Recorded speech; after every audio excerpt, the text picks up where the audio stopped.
اعوذ باللہ من الشیطان الرجیم بسم اللہ الرحمن الرحیم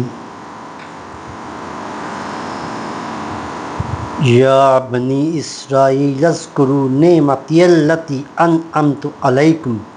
واوفوا بعہدی اوفی بعہدکم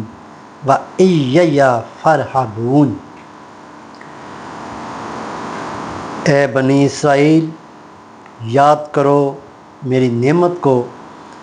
جو میں نے تمہیں انعام فرمائی، اور تم میرے ساتھ کیے گئے وعدہ کو پورا کرو، اور میں بھی تمہارے ساتھ کیے گئے وعدہ کو پورا کروں گا، اور خاص مجھ سے ڈرو۔ السلام علیکم دوستو،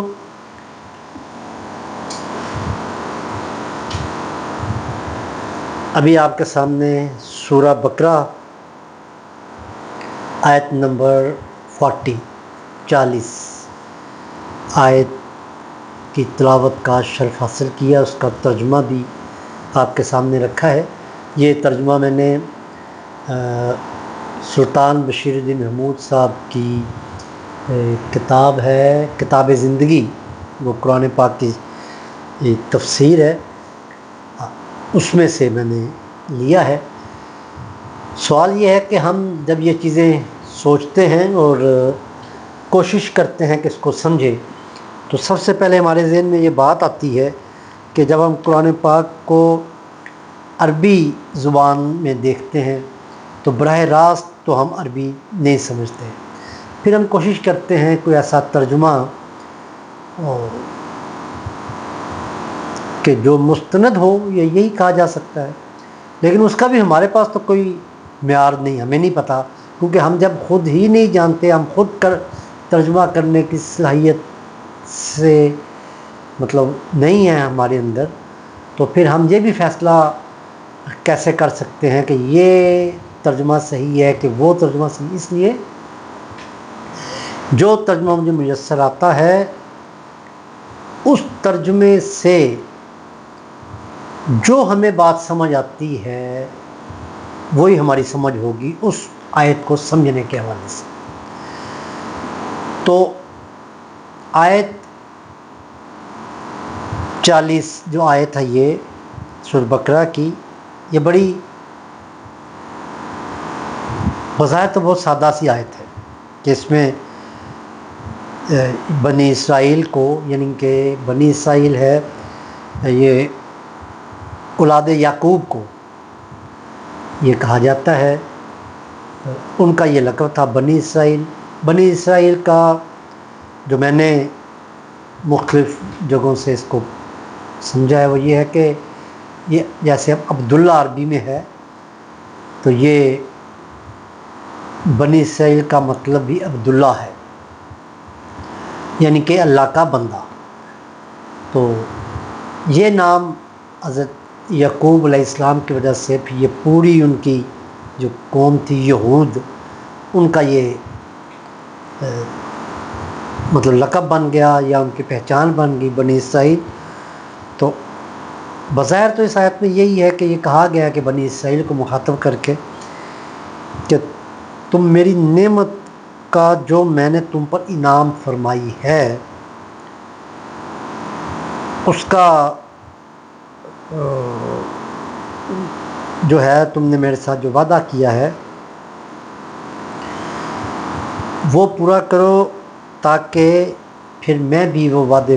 پورا کروں گا جو ان وعدے کی تکمیل کے بعد میرے پہ جو اللہ تعالیٰ جی نے وعدے فرمائے ہیں کہ جو آپ یہ کریں گے تو میں یہ انعام عطا کروں گا دنیا میں بھی اور آخرت میں بھی۔ تو پھر اللہ تعالیٰ جی کے وہ انعامات پورا کرنے کی طرف یقین دہانی کرائی جا رہی ہے کہ اگر تم کرو گے تو میں بھی پورا کروں گا۔ اور دوسری اس میں جو بات ہے اس کے بعد یہ ہے کہ خاص مجھ سے ڈرو، یعنی کہ کوئی بھی وعدہ پورا کرتے ہوئے دنیا داری کو سامنے رکھنے کی ضرورت نہیں ہے، لوگوں کا ڈر اور خوف نہیں ہونا چاہیے، بغیر کسی ڈر سے صرف اللہ تعالیٰ سے ڈرتے ہوئے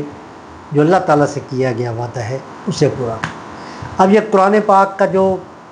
نازل ہونا تھا وہ یہ تھا کہ جو اس رکوع میں اب بنی اسرائیل سے جو خطاب ہو رہا تھا، اس لیے ہے کہ بنی اسرائیل پہلے اس پیغام کی امین تھی، مطلب یہ توحید کا اور یہ جو پیغام تھا، یہ بنی اسرائیل جو تھے وہ دنیا میں بڑی کیا کہتے ہیں ایک لیڈنگ امت تھی جو پوری دنیا پہ چھائی ہوئی تھی، اس کی حکومت، اس کی ان کے اندر جو تھی علم تھا اور وزڈم اور ترقی دوسری دنیا کے اعتبار سے. اور پھر اس کے بعد جب یہ زوال آمادہ ہوتے ہیں تو پھر یہ مدینہ کے ارد گرد کے علاقوں میں، ویسے ان کا مصر اور یہ فلسطین کے یہ علاقے تھے وہاں پہ، تو وہاں سے پھر یہ معزول ہوئے، تو پھر یہ پوری دنیا میں بکھر گئے. تو کچھ لوگ ان کے یہاں پہ بھی آئے تھے، مدینہ میں رہ رہے تھے. اس وقت اس کا نام یثرب تھا جب وہ یہاں رہتے تھے. تو پھر نبی اکرم صلی اللہ علیہ وسلم جب مدینہ ہجرت کر کے تشریف لاتے ہیں تو پھر اس کا نام مدینہ النبی مشہور ہو جاتا ہے. تو اس میں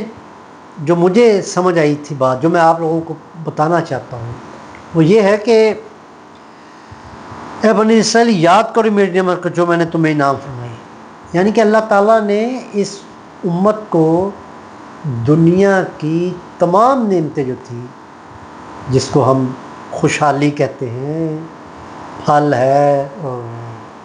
اناج ہے،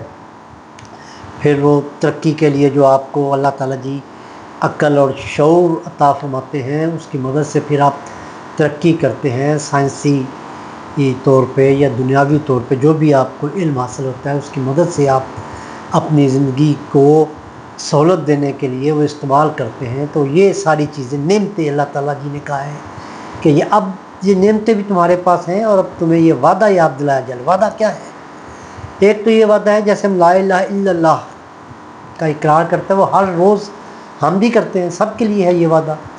کہ وہ ایک اللہ کی عبادت ہے اور اسی کے آگے ہی ہمیں جھکنا ہے، اس کے علاوہ کوئی الہ نہیں ہے، کوئی معبود نہیں ہے، اور نہ ہی اور کسی کا حق ہے. مطلب یہ بات بھی سمجھنے کی ضرورت ہے. لا الہ کا کہ مطلب اللہ کی عبادت ہے لیکن اللہ کا ہی حق فوقیت رکھتا ہے. تو وہ نبی اکرم صلی اللہ علیہ وسلم کی گواہی دینا بھی ان کے لیے اس وعدے کا حصہ تھا، کیونکہ ان کی کتابوں میں تھا. وہ نبی اکرم صلی اللہ علیہ وسلم کے پیغام کی توثیق، تائید، یا کیونکہ جو عرب قبائل تھے وہ ان کی طرف دیکھتے تھے کہ علم والے تھے یہ، تو وہ یہ سمجھتے تھے کہ اگر بنی اسرائیل نبی اکرم صلی اللہ علیہ وسلم کے اس پیغام کو جو ہے قبول کرتی ہے تو پھر ہم سب بھی یہ اختیار کر لیں گے دین. لیکن اس کا یہ فائدہ تھا کہ جب وہ اپنی حق دھرمی سے اس پیغام کا پازیٹیو جواب نہیں دے رہے تھے، تو اس چیز سے بھی اہل عرب نے جانا کہ وہ حق دھرمی پہ اب اتر آئے ہیں. تو اس کا بھی فائدہ ہو گیا تھا کہ کیونکہ انہوں نے ان سے بنی اسرائیل جو یہود تھے مدینہ کے، ان سے کئی دفعہ سنا تھا کہ ایک پیغمبر آنے والے ہیں اور ہم ان کے ساتھ مل کر آپ کی درگت بنائیں گے، کچھ طرح کا وہ کرتے ہوتے تھے. تو پھر آپ کو پتہ ہے کہ مدینہ کے جو قبائل تھے انہوں نے پہل کر لی، نبی اکرم صلی اللہ علیہ وسلم سے جا کے بیعت کر لی، اور پھر وہ جب وہ تشریف لائے تو یہود کو اپنا اقتدار ڈوبتا ہوا نظر آیا، تو انہوں نے پھر نبی اکرم صلی اللہ علیہ وسلم کی منافقت میں کوئی ساتھ دینے لگے، کوئی جیلسی میں آپ کے خلاف ہو گئے. تو بہرحال یہ ساری چیزیں ساتھ چلتی رہیں، اور وعدے کی یاد دہانی کا یہ کہا گیا، اور کہا گیا کہ دنیا میں اس چیز سے نہ ڈرو کہ تمہیں کوئی زوال آ جائے گا.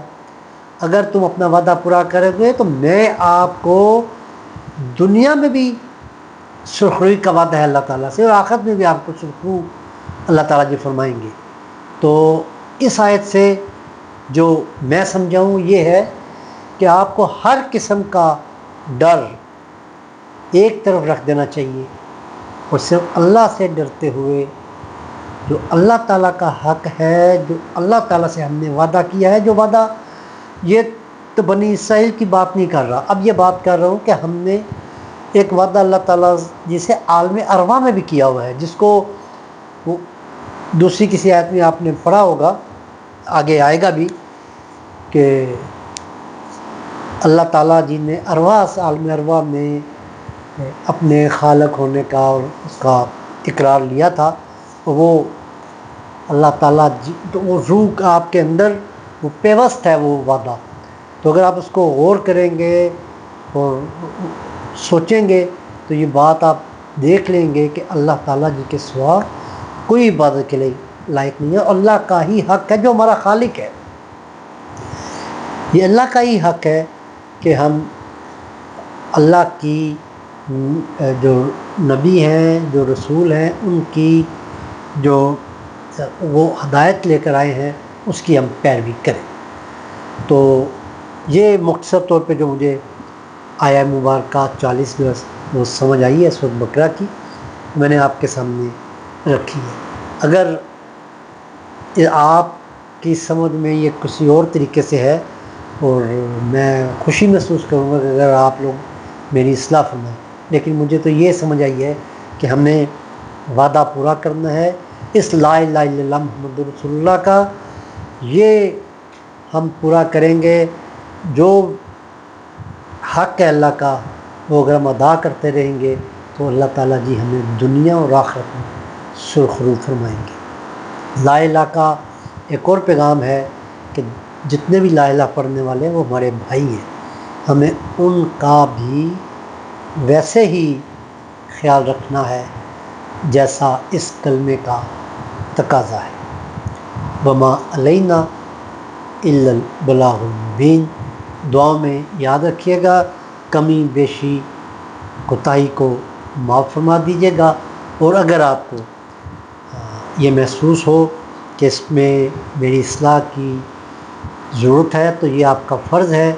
کہ آپ میری اصلاح فرمائیں، میں آپ کی آراء کا منتظر رہوں گا۔ شکریہ جی، السلام علیکم۔